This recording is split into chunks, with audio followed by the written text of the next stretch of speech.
क्या माँ बाप कब्र में जाकर अपनी औलाद को भूल जाते हैं, या फिर दुनिया से रुखसत होने के बाद भी उनके दिल में औलाद की याद बाकी रहती है?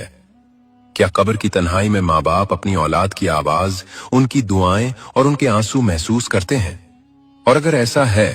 तो क्या हम जिंदा लोग अपने माँ बाप के लिए क्या कुछ कर सकते हैं? इस्लामी तालीमात हमें यह हकीकत समझाती हैं कि मौत दुनियावी रिश्तों को जुदा तो कर देती है, मगर मोहब्बत को खत्म नहीं कर सकती। माँ बाप का दिल अपनी औलाद की मोहब्बत से कभी खाली नहीं होता, न दुनिया की जिंदगी में और न ही कब्र की खामोश तन्हाई में।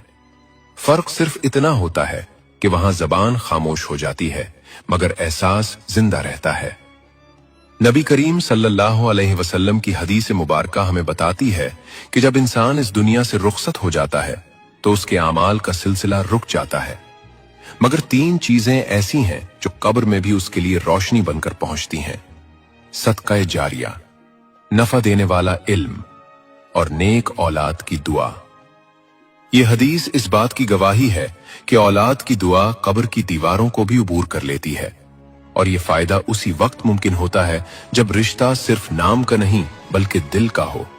जब मोहब्बत मौत के बाद भी जिंदा रहे और औलाद की आह भरी दुआ माँ बाप के लिए सुकून का सबब बन जाए।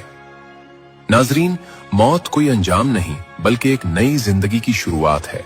एक ऐसा सफर जिसका आगाज खामोशी से होता है मगर अंजाम हमेशा के लिए होता है।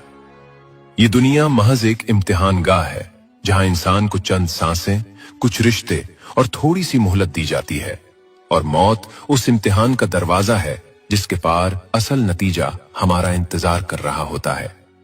जब ये दरवाजा खुलता है तो न दौलत साथ जाती है, न ओहदे की चमक काम आती है, न रिश्तों की पहचान बाकी रहती है।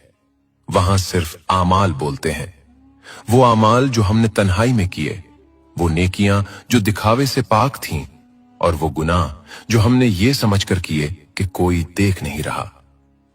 कब्र एक ऐसी जगह है जहां सच और झूठ हमेशा के लिए जुदा हो जाते हैं,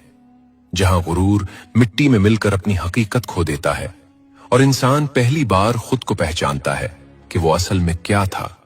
न वो जो वो दुनिया को दिखाता रहा बल्कि वो जो वो अल्लाह के सामने था। नाजरीन, क्या आपने कभी तन्हाई के किसी लम्हे